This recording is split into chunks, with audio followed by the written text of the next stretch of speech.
Irmãos, eu quero ler um texto com você, que eu acredito que você já conhece. Está lá em Lucas, no capítulo 8. Abre a sua Bíblia em Lucas, no capítulo 8. De manhã, eu acabei não falando o tema da pregação, mas o nome dessa pregação é O que a sociedade pode fazer pelas pessoas. Então, esse texto aqui vai mostrar para nós 3 forças. A força de Satanás, a força da sociedade e a força do Senhor. Eu quero ler para você. Abre aí, Lucas 8, 26. Diz assim, navegaram para a região dos Gadarenos, que ficava do outro lado do lago, frente a Galileia. Quando Jesus pisou em terra, foi ao encontro dele um endemoniado daquela cidade. Fazia muito tempo que aquele homem não usava roupas, nem vivia em casa alguma, mas nos sepulcros. Quando viu Jesus, gritou, prostrou-se aos seus pés e disse em alta voz: Que queres comigo, Jesus, filho do Deus Altíssimo? Rogo-te que não me atormentes. Pois Jesus havia ordenado que o espírito imundo saísse daquele homem. Muitas vezes ele tinha se apoderado dele, mesmo com os pés e as mãos acorrentados, e entregue aos cuidados de guardas, quebrava as correntes e era levado pelo demônio a lugares solitários. Jesus lhe perguntou: Qual o seu nome? Legião, respondeu ele, porque muitos demônios haviam entrado nele, e imploravam-lhe que não os mandasse para o abismo. Uma grande manada de porcos estava pastando naquela colina. Os demônios imploraram a Jesus que lhe permitisse entrar neles, e Jesus lhe deu permissão. Saindo do homem, os demônios entraram nos porcos, e toda a manada atiraram-se precipício abaixo em direção ao lago e se afogou. Vendo o que acontecera, os que cuidavam dos porcos fugiram e contaram esses fatos à cidade e nos campos. E o povo foi ver o que havia acontecido. Quando se aproximaram de Jesus, viram que o homem de quem havia saído os demônios estava sentado aos pés de Jesus, vestido e em perfeito juízo, e ficaram com medo. Então, como eu disse, esse texto é conhecido, da grande maioria aqui, fala sobre um homem que não tem nome na Bíblia. Ele é conhecido como o endemoniado de Gadara, ou o Gadareno, porque era uma cidade chamada Gadara. Então, a Bíblia diz que Jesus entra num barco, vai com os discípulos de uma extremidade da praia para outra. Quando chega do outro lado, quem que está lá? A cidade chamada Gadara. Assim que Jesus põe o pé em terra seca, um homem, que é esse gadareno, já vê Jesus, e então grita: O que você veio fazer aqui? O que você está fazendo aqui? Você veio aqui para nos atormentar? É isso que ele fala. A Bíblia, então, mostra que esse homem era um homem que vivia sem roupa, acorrentado, praticamente algemado, os pés e as mãos, e morava no cemitério, nos sepulcros, era o lugar onde ele morava. Naquela época, o cemitério, como nas cidades do interior, não ficava dentro da cidade, ficava retirada para fora da cidade. Então, ele morava fora da cidade, dentro do cemitério. Então, a Bíblia fala que quando Jesus chega, os demônios que estavam nele se incomodam. Jesus vai até ele e pergunta: Quem é você? E aí os demônios respondem: Nós somos uma legião. De manhã eu estava dizendo que tem coisa que não precisa de que eu acredite que exista para existir. Quando nós falamos sobre céu, inferno, sobre demônios, muitas pessoas falam que não, que nada, que isso, gente, vocês acreditam nisso? Em demônio, diabo, uma coisa tão retrógrada que, puxa vida, gente que estuda tanto, inteligente, vai pensar que existe isso. Mas é como eu disse, tem coisa que independe de que eu acredite para existir. É como a lei da gravidade. Alguém pode dizer: Eu não acredito que a lei da gravidade exista. Você pode não acreditar, mas se você der um passo aqui para frente, você vai cair lá para baixo, porque a lei da gravidade vai te puxar. Mas eu não acredito. Não tem problema você não acreditar, mas ela não deixa de existir porque você não acredita. Da mesma forma é o inferno, é Satanás e os seus demônios. Então, Jesus questiona: Quem é você? E eles respondem: Nós somos uma legião. E essa resposta, legião, faz jus ao nome que era dado para um exército de até 6.000 soldados. De manhã eu errei, falei 600, mas não é 600 não, é 6.000 soldados, até 6.000 soldados. Era o nome dado à legião de soldados romanos. Então, quando o inimigo, Satanás, que está na vida daquele homem, responde, nós somos uma legião, ele está fazendo jus ao número de demônios que está atuando na vida daquele homem. Então, aqueles demônios falam, olha, você então não manda a gente para o abismo, manda a gente para aqueles porcos. E o Senhor permite que eles vão para os porcos. E a Bíblia diz que os porcos se precipitam e caem lá embaixo e morrem afogados. Diz algumas versões que eram mais de 2.000 porcos. Era muito porco. Era uma criação. Então aquele homem é liberto. E todos agora da cidade de Gadara ficam sabendo. Bom, eu quero falar com você aqui, como eu disse, sobre 3 forças que trabalham aqui nesse texto. A primeira força é a força de Satanás. O que Satanás faz pelas pessoas. Na verdade, pelas pessoas ele não faz nada. Ele faz com as pessoas. Então, você percebe que aquele homem, ele era possuído. Diferente do Espírito Santo, Satanás não espera você dar permissão para ele atuar na sua vida, na minha vida. Ele atua, mesmo que você não queira. Ele existe, e a Bíblia diz que ele fica como um leão ao derredor. E a Bíblia conta, então, que esse homem já não tinha mais casa, não morava em casa. Morava num sepulcro, num cemitério. Essa é uma marca do que Satanás quer fazer, destruir os lares, destruir as casas, separar marido de mulher, fazer com que o pai, a mãe não tenha mais relacionamento com os filhos não consigam mais dialogar com os seus pais. E então, como diz a Bíblia, no último versículo do Velho Testamento, a Bíblia diz que o coração dos pais não se converte ao coração dos filhos, o coração dos filhos não se converte ao coração dos pais, e isso faz com que a terra seja ferida de maldição. Então você vê que a marca do que Satanás faz na vida das pessoas, em primeira instância, é tentar destruir os lares, destruir o relacionamento familiar. Essa é uma marca de Satanás, porque tem uma grande influência sobre isso, uma grande influência. Um relacionamento, uma casa que está sobre uma forte impacto de Satanás, acaba todo mundo sofrendo. Esse homem não tinha mais casa. E ele foi morar onde? Foi morar no meio da morte. Essa é uma estratégia de Satanás, levar morte para as pessoas. Hoje de manhã, eu testifiquei aqui sobre o Anderson, um irmão que se batizou, que em 2017 começou um empreendimento. O empreendimento não deu certo. Ele então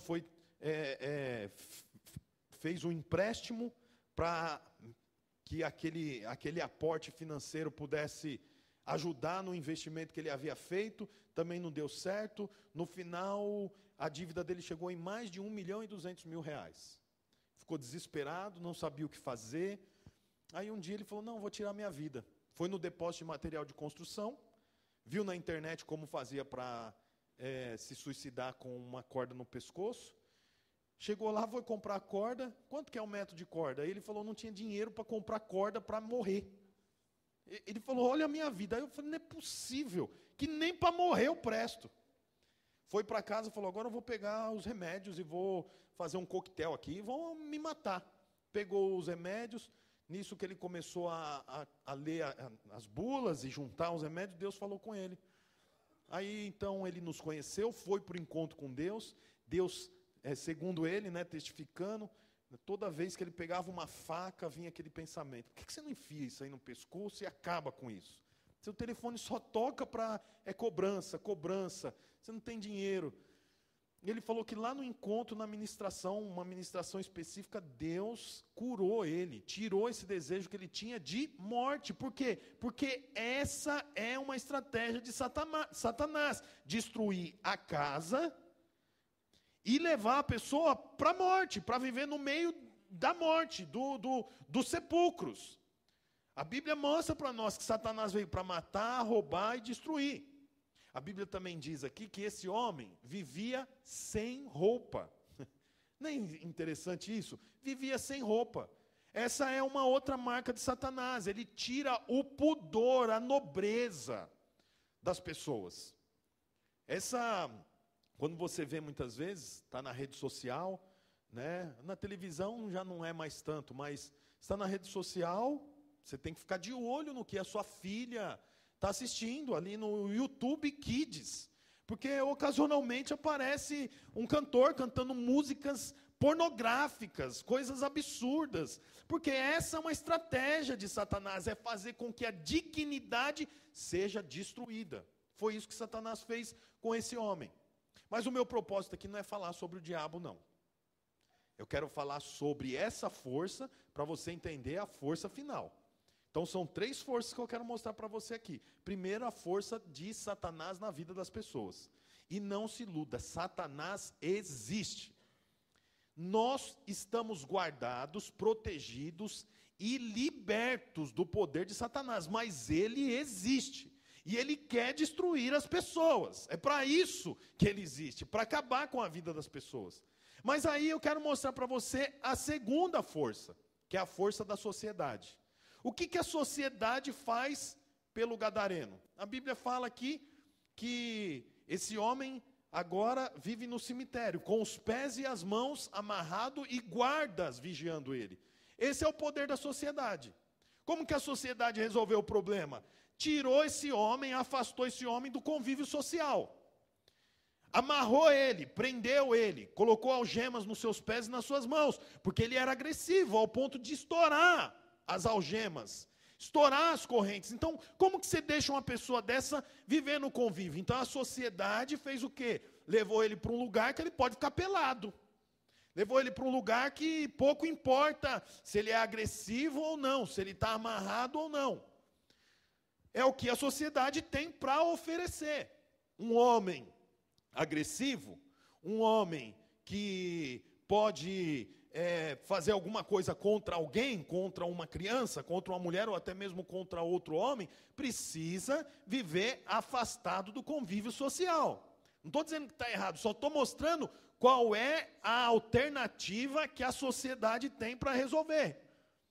Fez o que com o homem? Acorrentou ele, né, que é como nós temos hoje as casas de detenções. Eu estava pesquisando e há um índice que mostra que de cada 10 pessoas presas, 7 voltam a cometer delito futuramente. 70% homens e mulheres que foram aprisionados, que passaram pela casa de detenção, só 30% volta para a vida e se tornam pessoas do bem, vamos dizer assim. Mas 70% de cada 10, 7 volta a cometer delitos novamente. Por quê? Porque é uma forma que a sociedade encontrou para tentar corrigir um homem debaixo do poder de Satanás. Essa é a segunda força. A primeira força é o que Satanás faz. A segunda força é o que a sociedade pode fazer. E o que a sociedade pode fazer? Pode tirar a pessoa do convívio, amarrá-la e colocar ela sobre vigia de guardas. É isso. Mas como eu disse, também não é sobre essa força que eu quero falar. Mas eu quero falar sobre a terceira força, que é o que Jesus pode fazer pelas pessoas. Primeiro eu mostrei o que Satanás faz por uma pessoa, ou para uma pessoa. Depois o que a sociedade tem disposição para fazer. Mas eu quero mostrar para você agora o que Jesus pode fazer por uma pessoa. Porque a Bíblia fala que quando Jesus pisou os pés na cidade, aquele homem endemoniado já o reconheceu. Os demônios reconheceram. Falou, filho, vamos ler lá para mim não só dizer como está escrito. Versículo 28, quando viu Jesus gritou, prostrou-se aos seus pés e disse em alta voz, que queres comigo, Jesus, filho do Deus Altíssimo? Você vê que Satanás reconhece Jesus como filho do Deus Altíssimo. Reconhece Satanás. Aliás, Satanás reconhece o Senhor, porque ele sabe quem Cristo é. Aí o texto diz aqui que ele fala, rogo-te que não me atormentes. Olha que interessante. Jesus, para o inferno, para Satanás, é o atormentador. Mas para o homem, ele é o libertador. Porque ele diz, a Bíblia diz, que essa legião de demônios olha para Jesus e diz o quê? Não nos atormente. Portanto, para o inferno e para os demônios, quem Cristo é? Um atormentador. Mas e para o homem que estava debaixo do poder de Satanás, quem Cristo é? O libertador. Não é Cristo que atormenta as pessoas. Quem atormenta as pessoas é Satanás. Cristo veio para trazer vida, para trazer libertação. Foi isso que o Senhor fez com esse homem. E você vê que interessante. Numa legião de soldados, há soldados que atuam com arco e flecha. Há soldados que atuam montado em cavalos. Numa legião, há soldados que atuam com espadas. Numa legião, há soldados que atuam como incendiários. Não sei se você já assistiu aqueles filmes épicos, que primeiro vem uma nuvem de flechas. Depois vem homens com cavalos, mas com tochas na mão botando fogo, porque as casas pegavam fogo naquela época com facilidade, que era madeira, era palha. Então eles botavam fogo. Depois vinham os homens de espada e matavam. Então quer dizer, existem grupos selecionados numa legião de soldados para atuar em determinadas áreas em uma guerra. Da mesma forma, numa legião de demônios, há determinados demônios para atuar em determinadas áreas da vida das pessoas. Eu não sou entendido de demônio, viu? Nem pesquiso sobre isso. Não faço questão nenhuma de saber o que cada demônio atua. Mas nós sabemos que existem demônios que atuam em determinadas áreas da vida das pessoas. Há títulos para demônios que atuam em determinadas áreas. Para mim isso não importa em nada. Inclusive tem uma história interessante, que uma pessoa trabalhava no comércio e essa pessoa nunca pegou uma nota falsa. Então foram entrevistar ela. Como é que você nunca pegou uma nota falsa, tantos anos no comércio? Como que você identifica uma nota falsa? E aí ele falou assim, eu não sei nada de nota falsa, mas eu sei tudo de nota verdadeira. Então quando eu pego uma nota falsa, eu já sei que é falsa, não porque eu sei as características de uma nota falsa, mas eu sei tudo das características de uma nota verdadeira. Então assim, eu não me interesso em saber sobre o inferno. Eu me interesso em saber sobre céu. Sobre Cristo, porque eu sei que essa é a nota verdadeira. Se eu souber tudo da nota verdadeira, quando vier uma nota falsa, eu já vou saber que é falsa. Amém?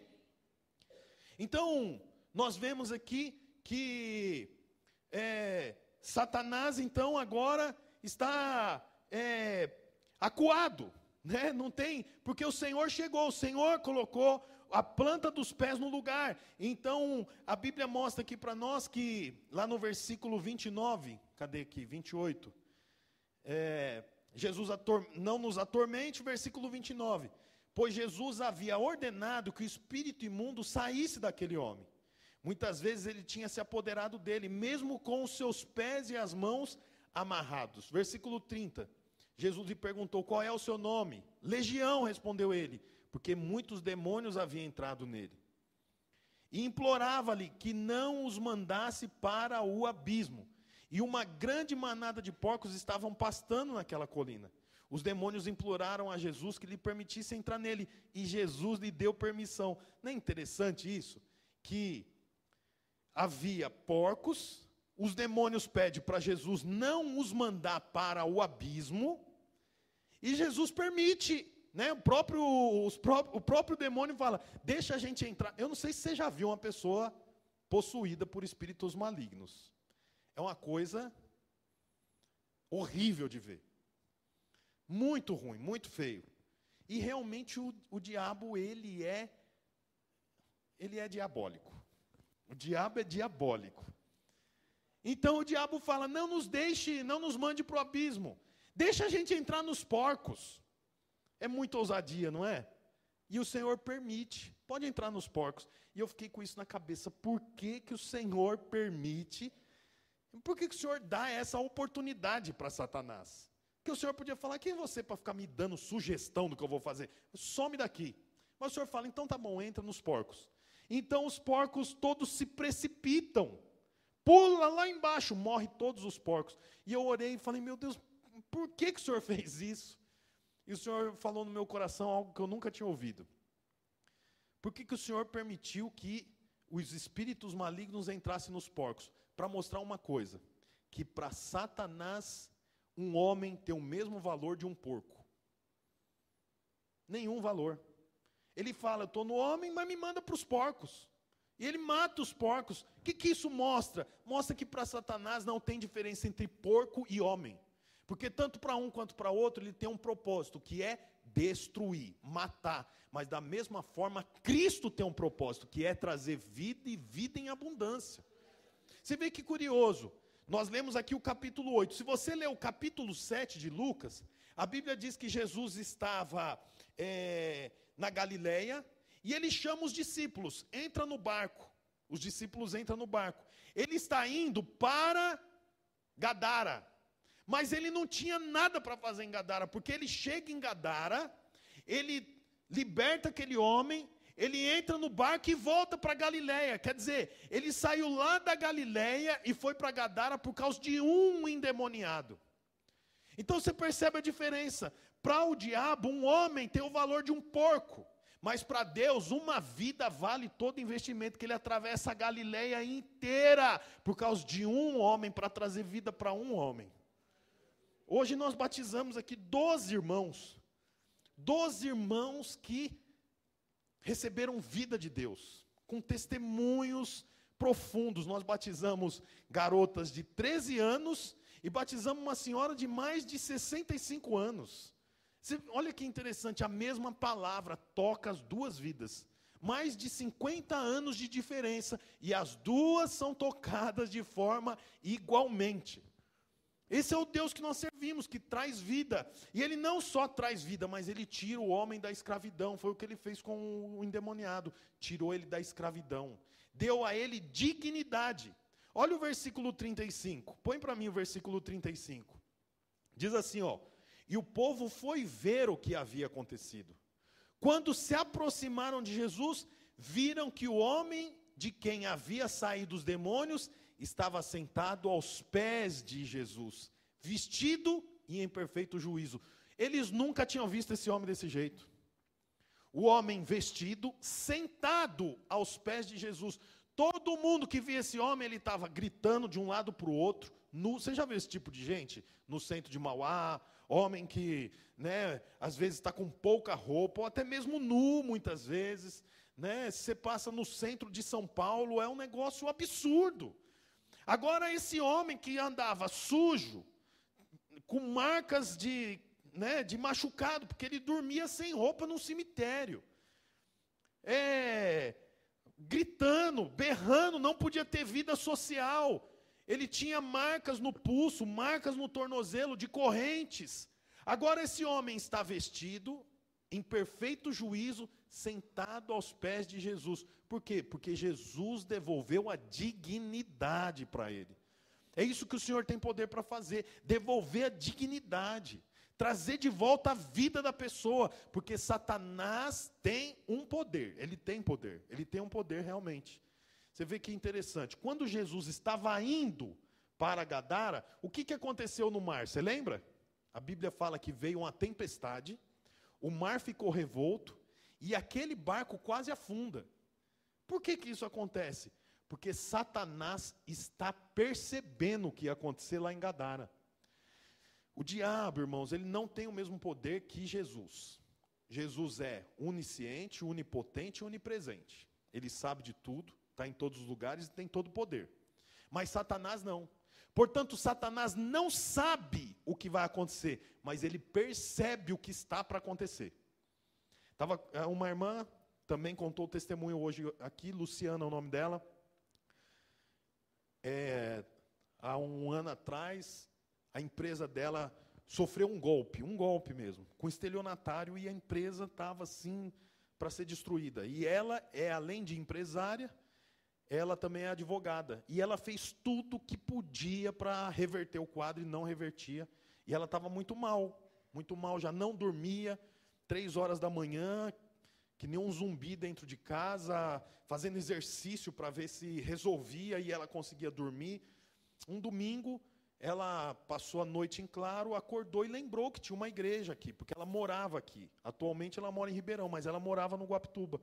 E ela falou, vou lá nessa igreja. E ela veio, estacionou o carro, quando desceu, viu o nome da igreja, Noa, lugar de descanso. E no caminho, ela disse que ela vinha orando e falava para Deus, eu preciso descansar. Eu preciso descansar. E ela não sabia o nome da igreja.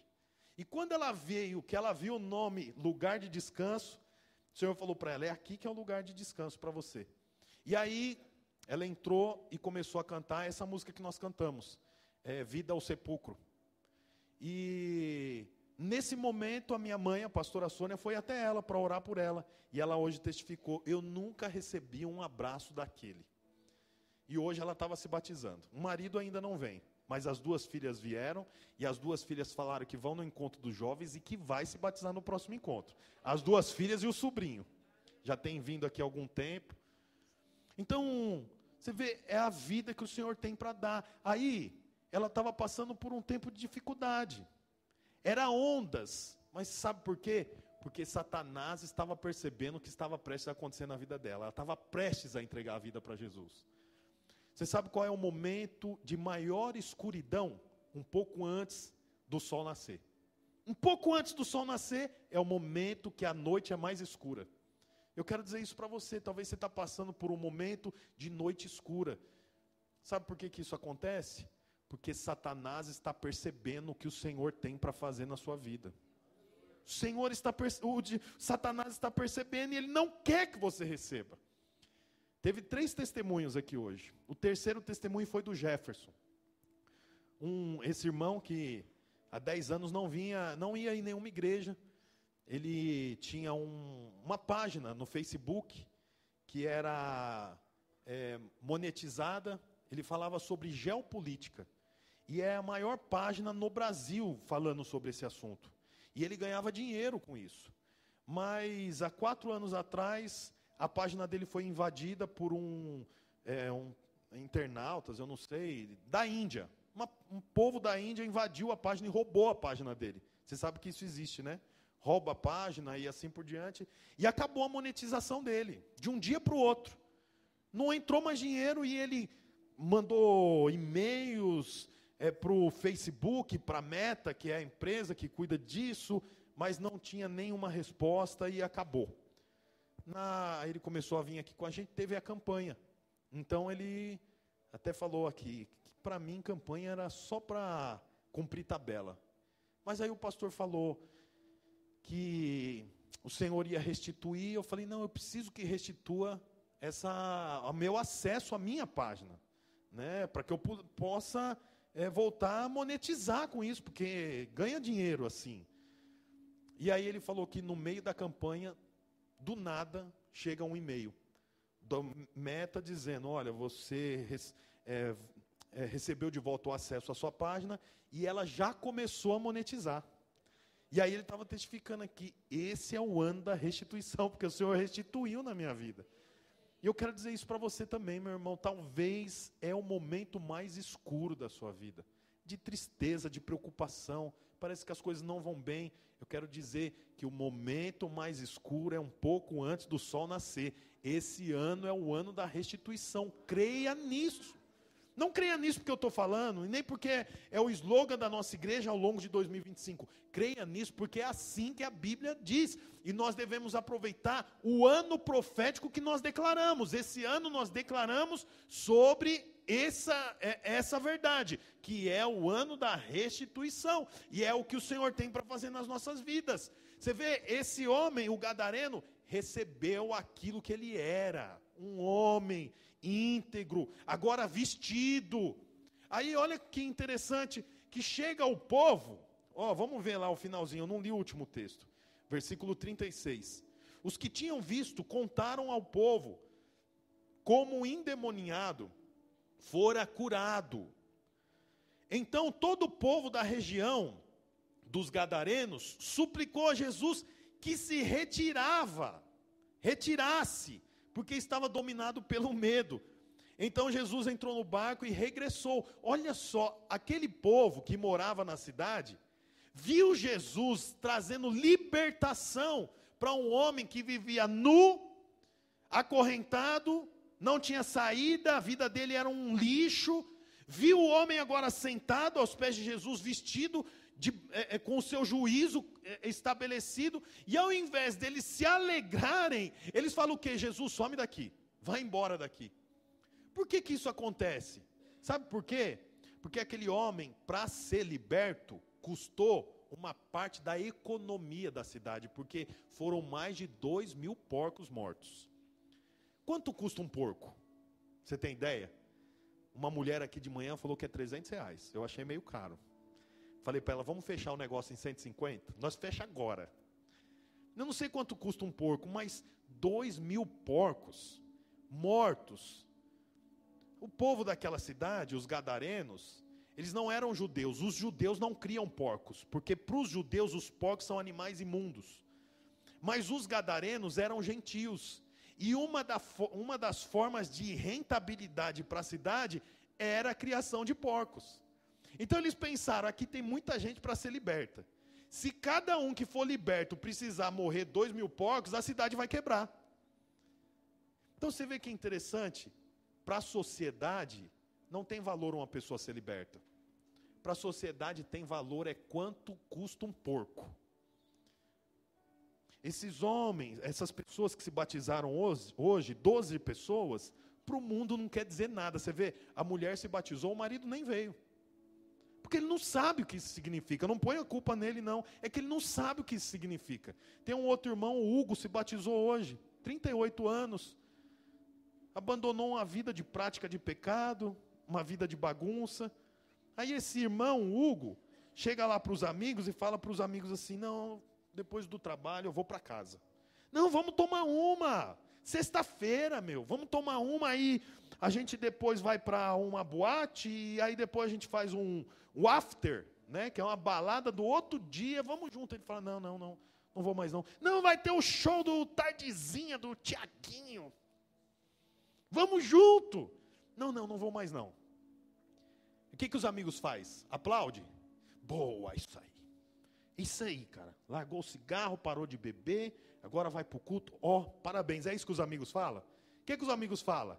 Some daqui, cara. Ficou chato demais, Vai falar que vai dar dinheiro para o pastor também. Não vai mais viajar com a gente? E aqueles negócios...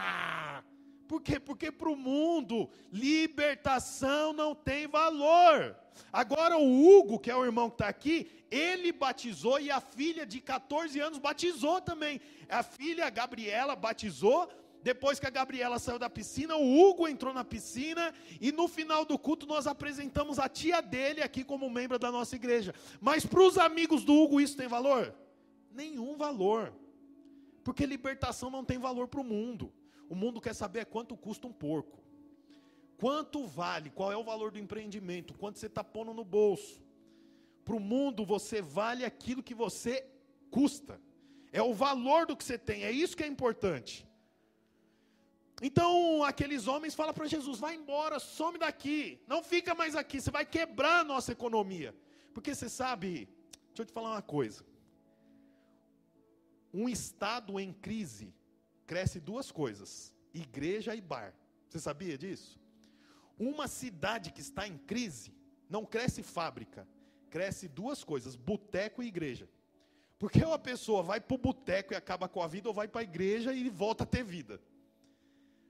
Então, esses homens fizeram a conta, Jesus vai quebrar a nossa cidade, porque esse homem agora não vai mais para boteco, não vai mais para boate, não vai mais para bagunça, vai para a igreja. Não, a nossa cidade precisa continuar tendo eu não conheço, né, mas a coqueluche, lembra da coqueluche? Tem que ter a coqueluche virou igreja, né? Tem que ter a Avenida Portugal, tem que ter não sei o quê, por quê? Tem que ter o carnaval. Você imagina, se as pessoas entregar a vida para Jesus em massa, o que vai ser do carnaval? Quebra a cidade, quebra o mês de fevereiro. Então, você percebe, aquelas pessoas falaram, some daqui, Jesus. Aí Jesus se arruma para sair. Olha o versículo 38, põe para mim o versículo 38. O homem de quem havia saído os demônios, suplicava-lhe de que o deixasse ir com ele. Mas Jesus o mandou embora, dizendo, volte para casa e conte o quanto Deus fez a você. O homem que antes era endemoninhado é ninho de demônio, por isso se chama endemoninhado, porque tem ninho de demônio na vida dele. O homem que andava nu, sujo, com algemas no braço, sob vigia de guardas, com os pés algemados, morando em cemitério, agora quer entrar no barco com Jesus. Ele fez as contas, tem 12 discípulos, eu vou ser o 13º discípulo. Então ele fala para Jesus, deixa eu entrar no barco com Jesus, com você. Aí Jesus responde o quê? Não, volte para casa e conte o quanto Deus fez a você. Você sabe o que é o 13º discípulo de Jesus? É aqueles que voltam para casa e pregam para suas famílias, para sua casa. Porque Jesus não precisava de mais um discípulo, ainda que Judas ia trair. Judas traiu, e Judas foi substituído. Entrou um outro discípulo no lugar de Judas. Jesus sabia que Judas ia ser traído. E Jesus podia falar, boa ideia, você é uma boa pessoa para estar na minha equipe, porque daqui a pouco eu vou perder você já entra, já fica tudo certo e vai encaixar perfeitamente. Mas o que Jesus fala? Não, o 13º discípulo prega na sua casa, volta para sua casa e fala o que Deus fez. E é isso que eu quero dizer para você, meu irmão. Não é missionário só quem vai para a África. Não é missionário só quem vai pregar na Mongólia, em lugares absurdamente inacessíveis, difíceis. Sabe quem que é missionário? Aquele que prega dentro da sua casa, que ensina os seus filhos, que ensina e fala e cobre a esposa de oração, o marido, que põe a mão sobre a cabeça do marido lá quando o marido está dormindo. Senhor, livra ele de toda sirigaita. É antigo isso, né? Sirigaita, acho que nem usa mais, né? Senhor, em nome de Jesus, que nenhuma mulher se aproxime do meu marido. Deixa ele ouvir. Em nome de Jesus. Já viu que o cara está dormindo, a esposa chega e diz, Senhor, em nome de Jesus, que o Senhor possa estar abençoando. Ora mesmo. Ora pela sua esposa, ora pelos seus filhos. Abençoa a vida dos seus filhos. Ensina ele. Ontem fui comprar uma carne para a gente comer, tinha um homem lá na porta pedindo alguma coisa no açougue. Aí eu estava com a minha filha, a Lia. Aí comprei um pacote de pão de alho para ele. Peguei a minha carne, falei para minha filha, entrega lá para ele. Daí ela foi, com 2 aninhos. Entregou o pão de alho para o homem, e o homem deu uma bala de iogurte para ela. Eu quero ensinar meus filhos. Eu quero conduzir os meus filhos, porque antes de eu ser pastor aqui, eu sou pastor lá na minha casa. Antes de você ser líder de célula, você é líder de célula lá na sua casa. Antes de você ministrar louvor aqui, tocando um instrumento, de cuidar do kids, é o que o Senhor falou. Volte para casa e conte o quanto Deus fez a você. E eu quero dizer isso para você, volte para casa, conta o que o Senhor fez a você. Aí olha a continuação do texto, versículo 39. Assim o homem se foi e anunciou na cidade inteira o quanto Jesus tinha feito com ele. O Senhor falou para ele voltar e anunciar onde? Na casa. Mas ele voltou e anunciou aonde? Na cidade inteira. Porque é assim que acontece. Eu começo anunciando na minha casa. Depois eu anuncio para os vizinhos. Depois dos vizinhos eu anuncio para os amigos do trabalho. Depois eu anuncio para a cidade. É isso que nós fazemos como célula. Nós anunciamos em casa e depois vamos alcançando outros. Mas primeiro é a nossa casa. Quero dizer para você que tem filhos, que você não tem como saber que os seus filhos vão servir a Deus. Não tem como saber. Mas você deve ensinar a palavra para eles. É o que a Bíblia diz. Ensina o seu filho no caminho que ele deve andar. E quando estiver mais velho, não se desviará dele. Então, qual é o nosso papel? Ensinar, mostrar. É aqui que nós vamos. É isso que nós fazemos. Ah, mas eu não vou. Aí os pais falam, meu filho não quer ir, eu estou com medo de oprimir eles. Né?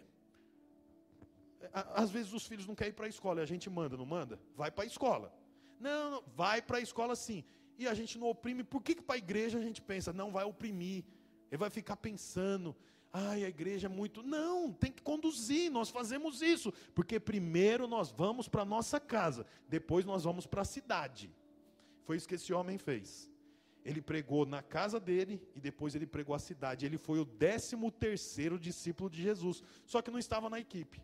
Ele entrou no barco de Jesus, mas não naquele barco físico. Ele entrou no barco de Jesus espiritualmente. E é isso que eu quero dizer para você hoje. Entre no barco de Jesus. Pregue na sua casa. Pregue na sua casa. E depois, para os vizinhos. E para os amigos do trabalho. E para os amigos da faculdade, da escola. Porque há 3 forças. Há a força de Satanás, da sociedade, mas a força que transforma é a do Senhor Jesus. Amém, irmãos? Fica de pé no seu lugar. Olá, você acabou de escutar mais uma de nossas pregações. Eu quero aproveitar e te fazer um convite para que você venha aqui nos conhecer pessoalmente em um dos nossos cultos. Também aproveite e nos siga nas redes sociais para mais informações. Deus abençoe e até mais.